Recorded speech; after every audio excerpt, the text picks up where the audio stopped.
ಎಲ್ಲಿದ್ದರೇನು ನಾ ಹೇಗಿದ್ದರೇನು ನಾ ರಾಘವೇಂದ್ರ.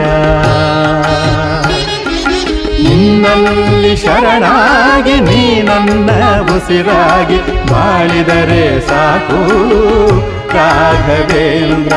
ಹಾಲಲ್ಲಾದರೂ ಹಾಕು ನೀರಲ್ಲಾದರೂ ಹಾಕು ರಾಘವೇಂದ್ರ. ಹಾಲಲ್ಲಿ ಕೆನೆಯಾಗಿ ನೀರಲ್ಲಿ ಮೀನಾಗಿ ಹಾಯಾಗಿರುವೆ ರಾಘವೇಂದ್ರ. ಹಾಲಲ್ಲಾದರೂ ಹಾಕು ನೀರಲ್ಲಾದರೂ ಹಾಕು ರಾಘವೇಂದ್ರ.